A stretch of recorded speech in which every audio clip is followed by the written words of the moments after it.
오늘 우리는 이스라엘 민족의 한 지파인 이 에브라임 지파의 이 자존심 섞인 목소리를 들을 수 있었습니다. 8장 1절은 이렇게 말씀하시기 때문입니다. 에브라임 사람들이 기드온에게 이르되 네가 미디안과 싸우러 갈 때에 우리를 부르지 아니하였으니 우리를 이같이 대접함은 어찌 됨이냐 하고 그와 크게 다투는지라. 에브라임 지파에 속한 사람들이 이 사사인 기드온에게 찾아와 왜 우리를 이같이 대접하느냐고 불평하면서 이 크게 다툼을 벌이고 있는 이 장면의 말씀인데요, 지금 에브라임이 이렇게 불평하는 이유는 다른 이유에서가 아니라 자신들을 기드온의 전쟁, 즉 미디안과의 싸움에 불러주지 않았다는 것으로 인해서입니다. 오늘 1절 중반절을 보시면 네가 미디안과 싸우러 갈 때에 우리를 부르지 아니하였으니 우리를 이같이 대접함은 어찌 됨이냐라고 에브라임은 이 불평 섞인 말을 하고 있기 때문입니다. 모르겠습니다. 오늘 이 에브라임이 이스라엘이라고 하는 이름으로 하나 되어 싸우는 이 전쟁에 자신들을 불러주지 않았다고 불평하는 이 불평이 때로 정당한 불평처럼 들리기도 하고, 이스라엘이라고 하는 전체 공동체를 생각할 때 참 아름다운 불평같이 들릴지도 모르겠습니다. 왜냐하면 이 전쟁이라는 것을 생각할 때 전쟁은 그 승패를 떠나서 누구나가 두려워하는 일이고 또 생명이 달려있는 문제이기 때문에 그렇게 환영할 만한 일이 아니기 때문입니다. 하지만 그럼에도 이 에브라임 지파는 기드온의 전쟁에 왜 우리를 불러 함께 싸우게 하지 않았느냐고 이 전쟁에 참여하지 못한 것에 대한 이 아깝기 때문입니다. 이스라엘이라고 하는 공동체가 모두 함께하는 전쟁에 같은 민족으로서 동참하지 못한 것이 아쉬움이라는 것을 이 불평이나마 표현하고 있는 것 같기 때문에 이 에브라임 지파의 이런 불평이 때로 정당하게 들리기도 하고 또 아름답게 보이기까지 한다는 겁니다. 그렇지 않습니까? 에브라임은 이스라엘을 위해, 하나님의 나라를 위해 이 같은 불평을 하는 것 같기 때문입니다. 하지만 사실은 에브라임의 이런 불평은 이 하나 된 이스라엘을 깨뜨리는 그런 불평에 불과한데요, 왜냐하면 지금 에브라임의 이 같은 불평은 자기의 몫을 요구하는 소리이기 때문입니다. 에브라임의 불평은 처음부터 자신들을 불러주지 않아 전쟁을 하지 못한 것에 대한 이 애교 섞인 불평이 아니라 이 자신들이 이 전쟁의 선봉에 서지 못한 이 자존심에 의한 외침이기 때문입니다. 그렇습니다. 사실 이 기드온은 미디안과의 전쟁을 시작하면서 에브라임 지파의 도움을 요청하지 않았던 것은 아닙니다. 에브라임 지파가 처음부터 이 전쟁에 참여하기를 꺼려하였기 때문입니다. 오늘 우리가 읽은 7장 24절 말씀을 보면 이렇게 말씀하고 있습니다.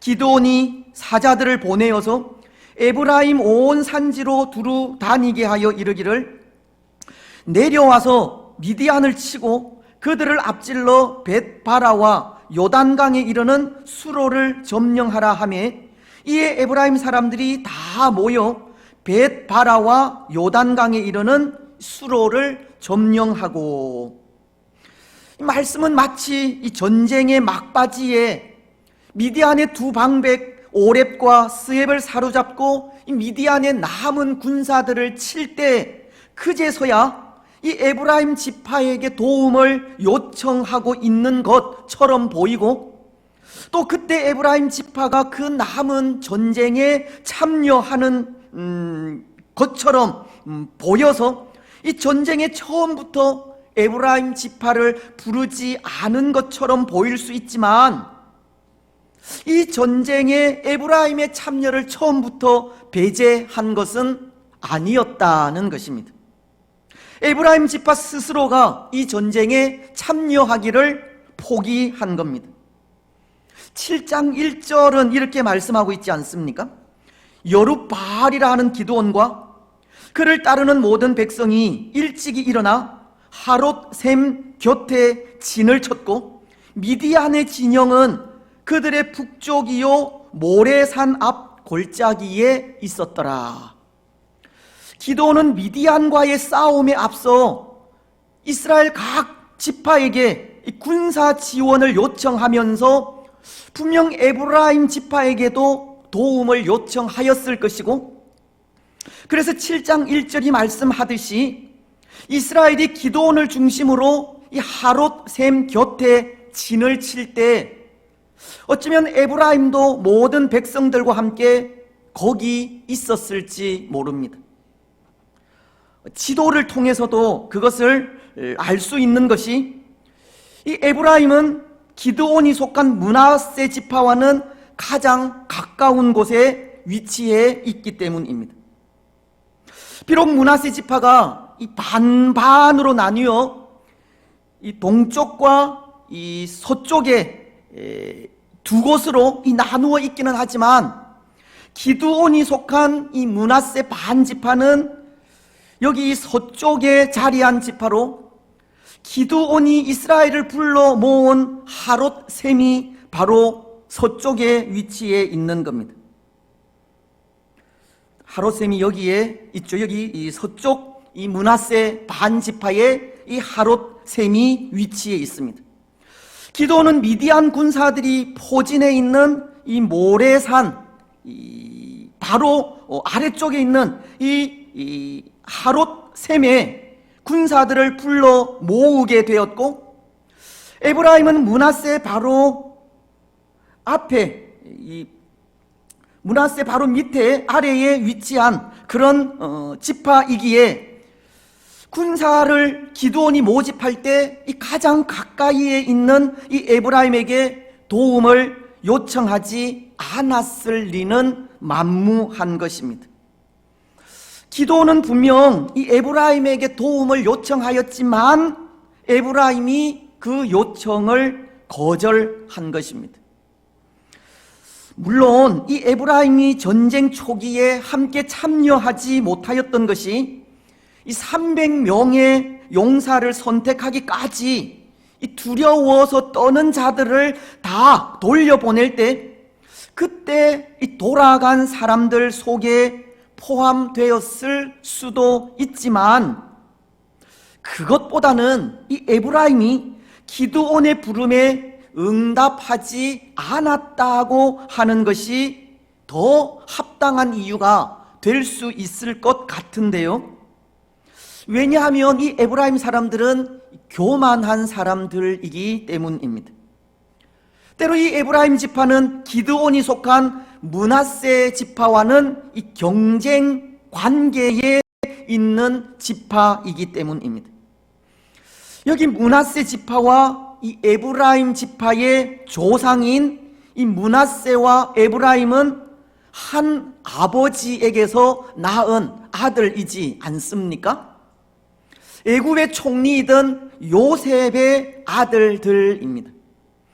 요셉이 애굽의 제사장인 온의 딸 아스낫에게서 낳은 아들들이 여기 므낫세와 에브라임이라는 것입니다. 창세기 41장 50절로 52절은 이렇게 말씀하시기 때문입니다.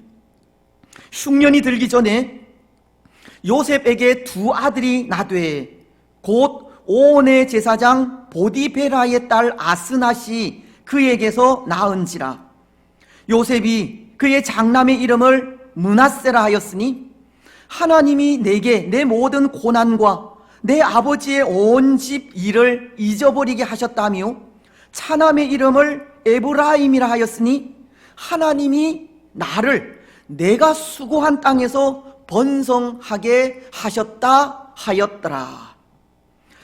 므낫세와 에브라임은 이 요셉의 아들들이었고, 이후에 이들은 할아버지인 야곱이 이들에 대해 하나님의 복을 빌 때 이 장남 므낫세와 차남 에브라임에 대한 이 축복의 손을 이렇게 어긋나게 하여서 복을 간구함으로 그때부터 경쟁자가 되었던 것입니다. 더군다나 이 차남으로서 장자의 지위를 받게 된 에브라임은 그 후손인 여호수아가 이 모세를 이어서 이스라엘의 지도자가 되어 가나안을 정복하게 되자 가나안을 정복한 이 영웅을 배출한 지파라는 것에 에브라임은 얼마나 큰 자긍심을 가지게 되었는지 모릅니다. 그것이 교만이 되기까지 자랑이 된 것입니다. 그러니 이 같은 요셉 족속이기는 하지만 이 므낫세 지파에 속한 기드온이 사사로 부름을 받고 미디안과의 전쟁에서 선봉에 서게 되자 그것이 에브라임에겐 얼마나 이 자존심 상한 일인지 모르는 겁니다. 그래서 에브라임은 기드온의 요청을 거절하게 되었고 미디안과의 전쟁에 불참하게 된 것입니다. 하지만 이 에브라임이 불참한 그 전쟁이 어떻게 전개되어 가고 있습니까? 이 기드온의 300명의 용사들이 미디안과의 전쟁에서 패배해 가면 모르겠지만 승승장구 이 승리를 거두고 있으니 이 에브라임은 그 마음이 더욱 상하게 된 것입니다. 그래서 어떻게 하든 이 전쟁의 말미에라도 참여하여서 이 무너진 자존심을 세우려고 하는데 마침 기드온이 도망하는 미디안의 두 방백 오렙과 스앱을 잡아달라고 부탁을 합니다. 그러니 비록 자존심은 상하지만 그렇게라도 하지 않으면 그들 자존심에 더욱 먹칠을 할 것 같습니다. 그래서 결국은 전쟁에 참여를 하게 되고 큰 성과를 거두게 되는데요, 오늘 25절은 이렇게 말씀하고 있기 때문입니다.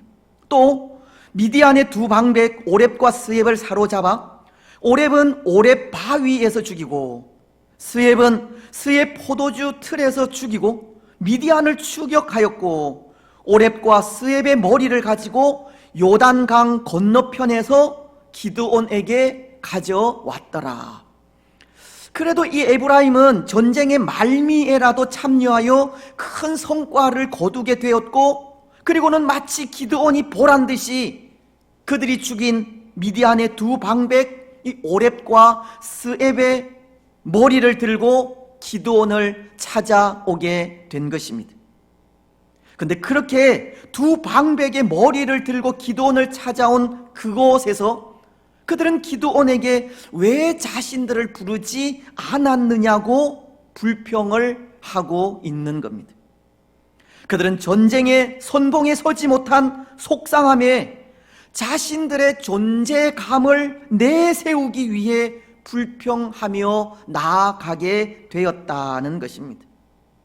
오늘 에브라임이 내뱉은 이 불평은 정당한 불평이나 이스라엘이라고 하는 공동체를 위한 아름다운 불평이 아니라 그들 상처받은 에브라임의 이 자존심을 세우기 위한 지극히 이기적인 불평이고, 자칫 이스라엘이라고 하는 공동체를 이 분열의 위기에 빠뜨릴 수 있는 위험한 불평에 불과한 것입니다.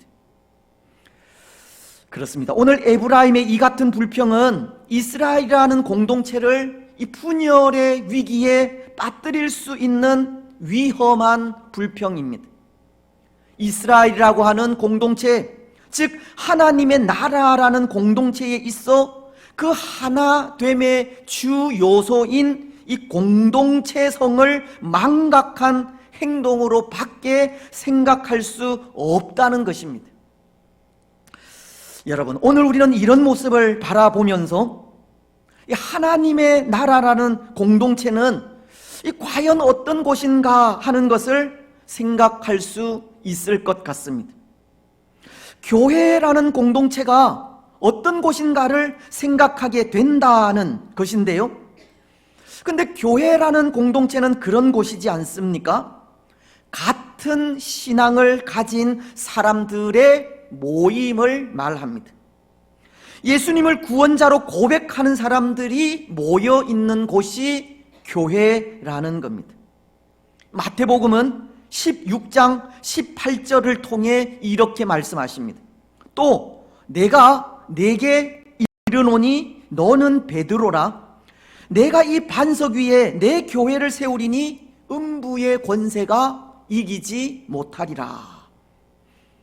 이 말씀은 예수님께서 베드로에게 하신 말씀으로 너희는 나를 누구라고 하느냐고 물으신 예수님의 물음에 이 베드로가 주는 그리스도시요 살아계신 하나님의 아들이라는 고백을 하자 예수님은 내가 이 반석 위에, 즉 베드로의 그 고백 위에 교회를 세우시겠다고 하신 말씀입니다.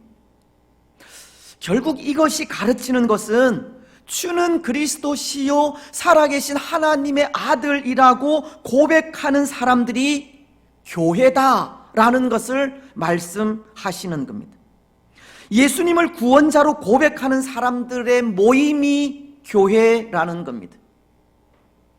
오늘 이스라엘이라는 공동체도 그런 것이 하나님과 아브라함이 맺은 언약에 의한 이 할례를 통해 그 하나됨을 찾을 수 있기 때문인데요.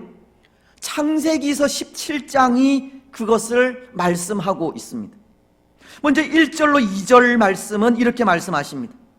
아브라함이 99세 때에 여호와께서 아브라함에게 나타나서 그에게 이르시되 나는 전능한 하나님이라 너는 내 앞에 행하여 완전하라. 내가 내 언약을 나와 너 사이에 두어 너를 크게 번성하게 하리라 하시니. 그리고 이 말씀과 연결된 7절은 내가 내 언약을 나와 너 및 내 대대 후손 사이에 세워서 영원한 언약을 삼고 너와 내 후손의 하나님이 되리라. 하나님은 아브라함과 언약을 맺으시기를 하나님과 아브라함 그리고 하나님과 아브라함의 대대 후손까지 언약을 세워서 영원토록 이스라엘의 하나님이 되리라고 하시는 약속을 하신 겁니다. 그리고는 그 약속에 대한 징표로 주신 것이 할례입니다. 창세기 17장 10절로 11절은 이렇게 말씀하시기 때문입니다. 너희 중 남자는 다 할례를 받으라. 이것이 나와 너희와 너희 후손 사이에 지킬 내 언약이니라. 너희는 포피를 베어라. 이것이 나와 너희 사이의 언약의 표징이니라. 하나님은 할례를 통해 이스라엘이 하나님의 백성이라는 이 표징을 주신 겁니다. 마치 같은 신앙을 가진 사람들의 모임이 교회이듯이 하나님은 할례를 통해 이스라엘이 하나님의 백성이 되게 하신 겁니다. 하지만 오늘날 이 할례는 이 마음에 행하는 것으로 예수님을 구주로 고백하는 것이라 할 수 있는데요. 바울은 로마서 2장 28절로 29절을 통해 이렇게 말씀하고 있기 때문입니다. 무릇 표면적 유대인이 유대인이 아니요 표면적 육신의 할례가 아니니라. 오직 이면적 유대인이 유대인이며 할례는 마음에 할지니 영에 있고 율법 조문에 있지 아니한 것이라. 그 칭찬이 사람에게서가 아니요 다만 하나님에게서니라. 할례는 마음에 하는 것으로 예수님을 믿는 진실한 믿음이 하나님의 백성이 되게 한다는 것을 가르치는 겁니다. 그런데 여러분, 오늘 이 이스라엘이라고 하는 나라도 그렇고 또 오늘 교회된 우리도 그렇고 이 마음에 행하는 할례, 즉 예수님을 구원자로 믿고 고백함으로 하나님의 백성이 되는 일이 쉬운 일이 아닙니다. 그저 주어진 일이 아닙니다. 이스라엘이라고 하는 공동체나 교회라는 공동체에 속하게 된 것이 그저 된 일이 아니라는 것입니다. 하나님의 은혜로 된 것입니다. 하나님의 전적인 은혜입니다. 이스라엘을 하나님의 백성으로 불러주신 것도 하나님의 은혜이고 오늘 우리가 성도로서 교회된 것도 하나님의 은혜라는 것입니다. 에베소서는 2장 8절을 통해 이렇게 말씀하시지 않습니까? 너희는 그 은혜에 의하여 믿음으로 말미암아 구원을 받았으니 이것은 너희에게서 난 것이 아니요 하나님의 선물이라. 때로 이스라엘이 이스라엘 된 것, 그리고 오늘 우리가 성도 된 것이 전적으로 하나님의 은혜에 의해서라는 겁니다. 하나님의 은혜의 선물인 믿음으로 말미암아 우리는 구원받은 하나님의 백성, 즉 교회가 된 것입니다. 그래서 앞선 로마서 2장 29절도 할례는 마음에 할지니 영에 있고 율법 조문에 있지 아니한 것이라. 여기 영에 있다는 것은 성령에 의해서라는 말로 하나님께서 성령을 통해 우리 마음에 감동을 주셔서 예수님이 나의 구원자이심을 믿고 고백하게 했다는 겁니다. 다시 말씀을 드리면 하나님 나라라는 공동체는 성령께서 역사하셔서 예수님을 나의 구주로 믿고 고백하게 된 공동체라는 겁니다. 교회는 성령으로 하나 되게 하신 곳이라는 것입니다. 그런데 여러분, 이것이 가르치는 그 뜻이 있습니다. 성령으로 같은 믿음을 고백하게 하시고 성령으로 하나 되게 하신 곳이 교회라는 것이 가르치는 뜻은 두 가지로, 먼저 그 하나는 성령께서 부르신 교회는 이 차별이 없다는 뜻이 있습니다. 예수 그리스도 안에서는 가진 자이든 가지지 못한 자이든 지식인이든 문맹인이든 지배자이든 지배를 당하는 자이든 모두가 다 동일하다는 겁니다. 골로새서는 3장 11절을 통해 이렇게 말씀하시지 않습니까? 거기에는 헬라인이나 유대인이나 헬라파나 무헬라파나 야만인이나 스구디아인이나 종이나 자유인이 차별이 있을 수 없나니 오직 그리스도는 만유시요 만유 안에 계시니라. 로마서 3장 22절도 동일한 말씀을 하십니다. 곧 예수 그리스도를 믿음으로 말미암아 모든 믿는 자에게 미치는 하나님의 의니 차별이 없느니라. 성령으로 하나 되게 하신 곳이 교회라는 것은 성령께서 부르신 교회는 차별이 없는 곳이라는 뜻입니다. 모든 사람들이 다 동일한 겁니다. 누가 먼저이고 누가 나중이 없는 겁니다. 그리고 또 하나, 이 성령으로 같은 믿음을 고백하게 하시고 성령으로 하나 되게 하신 곳이 교회라는 것이 가르치는 뜻은 믿음으로 성도된 자들은 성령 안에서 한 형제, 자매요, 가족이라는 뜻을 가지고 있습니다. 그래서 우리는 그것을 공동체라고 하지 않습니까? 교회는 그리스도 예수 안에서 한 가족인 것입니다. 여러분, 이것은 오늘 에브라임이나 므낫세 지파가 서로의 자존심을 내세우고 마치도 경쟁이라도 하듯 누가 더 우월한지를 내세워서는 안 된다는 것입니다. 자존심을 위해 하나님의 일을 한다든지 이름을 나타내기 위해 주의 일을 해서도 안 된다는 뜻입니다. 누군가 나를 불러주면 동참하고 불러주지 않으면 동참하지 않아도 되는 곳이 하나님의 나라가 아니라는 겁니다. 교회는, 하나님의 나라는 하나 된 공동체로서 모두가 한 마음으로 섬겨야 하는 곳이기 때문입니다. 때로 마음이 달라도, 때로 나의 이름이 드러나지 않아도, 때로 나를 불러주지 않아도 그것과는 상관없이 함께 예수 그리스도라는 표대를 향해 나아가는 곳이 교회입니다. 그 어떤 위기 속이라 할지라도, 그 어떤 어려움이 있다 할지라도 서로 하나 되어 협력하고 함께 하나님의 뜻을 이루어가는 곳이 교회인 것입니다. 그래서 빌립보서는 주 안에서 같은 마음을 품으라고 하시는 겁니다. 빌립보서 2장 1절로 2절은 이렇게 말씀하시기 때문입니다. 그러므로 그리스도 안에 무슨 권면이나 무슨 사랑의 무슨 위로나 성령의 무슨 교제나 긍휼이나 자비가 있거든 마음을 같이하여 같은 사랑을 가지고 뜻을 합하여 한 마음을 품어, 교회로서 한 마음을 품기를 원하고 있는 겁니다.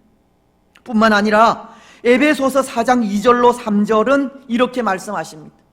모든 겸손과 온유로 하고 오래 참음으로 사랑 가운데서 서로 용납하고 평안에 매는 줄로 성령이 하나 되게 하신 것을 힘써 지키라. 교회는 성령이 하나 되게 하신 것을 힘써 지켜가야 하는 곳이라고 하십니다. 이 교회라는 공동체는 그런 곳이기 때문입니다. 성령으로 하나 된 공동체이기 때문입니다. 때로 예수님의 제자들에게 그런 일이 있었지 않습니까? 서로 누가 큰지를 다툰 일입니다. 누가복음 9장 46절은 제자 중에서 누가 크냐 하는 변론이 일어나니, 예수님의 제자들은 서로 누가 큰지를 다투게 되었다는 겁니다. 하나 된 모습이 아니라 분열될 위험이 있었다는 겁니다. 하지만 그때 예수님은 한 어린 아이 하나를 곁에 세우시고 이런 말씀을 하셨습니다. 누가복음 9장 48절을 통해서인데요, 그들에게 이르시되 누구든지 내 이름으로 이런 어린 아이를 영접하면 곧 나를 영접하며, 또 누구든지 나를 영접하면 곧 나를 보내신 이를 영접함이라. 너희 모든 사람 중에 가장 작은 그가 큰 자니라. 예수님은 서로 크고자 한다든지 작은 자를 멸시하고 인정하지 않는 자가 큰 자가 아니라 스스로 작게 여기는 자가 큰 자라고 하신 겁니다. 어쩌면 이 성령으로 하나 된 공동체는 작은 자의 모임이 되어야 하는 것이 아닌가 생각하게 합니다. 아니, 작아지려고 하는 자들의 모임이 교회입니다. 성령으로 하나 된 공동체는 이 겸손한 자들의 모임이 되어야 하고 온유한 자들의 모임이 되어야 하며 사랑 안에서 오래 참고 서로를 용납함으로 화평을 이루는 자들의 모임이 되어야 하는 겁니다. 그것을 통해 교회는 하나가 될 수 있기 때문입니다. 그렇습니다. 그런데 참 놀라운 것은 그렇게 하나를 위해서, 하나된 공동체를 위해서 그렇게 낮아질 때 하나님은 높여주신다는 겁니다. 마태복음은 18장 4절을 통해 이렇게 말씀하십니다. 그러므로 누구든지 이 어린 아이와 같이 자기를 낮추는 사람이 천국에서 큰 잔이라. 시편도 8편 2절은 주의 대적으로 말미암아 어린 아이들과 젖먹이들의 입으로 권능을 세우시며 이는 원수들과 보복자들을 잠잠하게 하려 하심이니이다. 하나님은 공동체를 위해서 낮아지는 자를 높여주시는 겁니다. 작은 자를 높이 사용하시는 겁니다. 여러분, 그렇다면 오늘 우리는 어떤지 모르겠습니다. 오늘 우리는 크고자 하는지, 아니면 작아지려고 하는지, 높아지려고 하는지, 아니면 낮아지려고 하는지 모르겠습니다. 오늘 우리는 교회로서 기꺼이 우리 자신을 희생하고 있는지, 나의 생각, 나의 주장, 나의 뜻을 감추고 겸손하고 온유하게 하나님의 뜻을 나타내고 있는지 모르겠습니다. 사랑 안에서 오래 참고 서로를 용납함으로 화평을 이루는 교회로서의 삶을 올바르게 살아가고 있는지 모르겠다는 것입니다. 오늘 우리는 그런 삶을 살아가시기 바랍니다. 성령이 하나 되게 하신 교회를 힘써 지켜가시기 바랍니다. 겸손하고 온유하게, 그리고 사랑 안에서 오래 참고 서로를 용납함으로 화평을 이루어 가시기 바랍니다. 낮은 자의 삶을 살아가시고 작은 자로 섬기시기 바랍니다. 누가 우리를 불러주어서가 아니라 하나님의 은혜에 감사해서 교회를 위해 충성을 다하는 성도들이 되시기를 바랍니다. 그래서 그 삶을 통해 교회 공동체를 더욱 아름답게 세워가시고 높여주시는 하나님의 은혜를 입으시며 하나님 나라에 귀하게 사용되는 복된 성도들이 되시기를 바랍니다. 이제 말씀을 맺겠습니다. 사랑하는 여러분, 오늘 우리는 이스라엘이 미디안과 치르는 전쟁 막바지에 이 에브라임 지파가 기드온에게 찾아와 불평하는 이 불평의 말씀을 생각하였는데요, 그 불평은 에브라임의 자존심 섞인 불평으로 이스라엘의 하나됨을 깨뜨리는 불평이었습니다. 비록 에브라임이 이 육신적 우월감을 가진 지파로 이 전쟁의 선봉에 서지는 못하였다 할지라도 이스라엘은 하나된 공동체이고 하나된 공동체로서 겸손과 온유와 오래 참음과 사랑으로 서로를 용납하고 평안에 매는 줄로 하나가 되어야 했지만 그렇게 하지 못하였기 때문입니다. 하나님 나라에 속한 공동체로서 이 크려고만 하였지 같은 마음을 품지 못하였기 때문입니다. 오늘 교회인 우리도 마찬가지입니다. 성령으로 같은 믿음을 고백하게 하시고 성령으로 하나를 이루게 하신 교회로서 이 우리 모두가 이 동일하다는 생각을 하지 않으면 우월감에 이 다른 사람들을 멸시하고 업신 여길 수 있는 겁니다.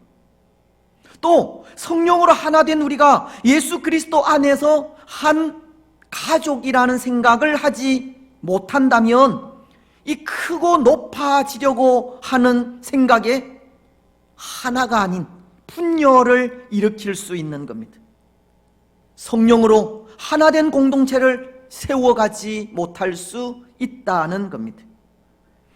하지만 오늘 우리는 같은 마음을 품어야 하고 같은 생각과 같은 뜻을 가져야 합니다. 낮은 자의 삶을 겸손과 온유함으로 살아가야 하고 오래 참음으로 사랑 안에서 서로를 용납하고 이 평화를 만들어 가는 사람들이 되어야 합니다. 그것이 하나 된 교회를 만들기 때문입니다. 여러분, 오늘 우리는 같은 마음, 같은 생각, 같은 뜻을 가지시기 바랍니다.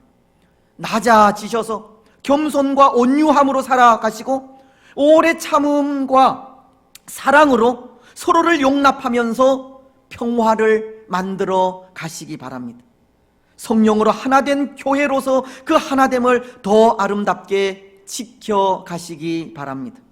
그래서 오늘 이 서로가 높아지려고만 하고 하나된 공동체성을 상실해가는 이 시대 속에 하나된 교회로서 거룩한 영향력을 끼치고 살아가는 복된 성도들이 되시기를 주님의 이름으로 축복합니다. 아멘.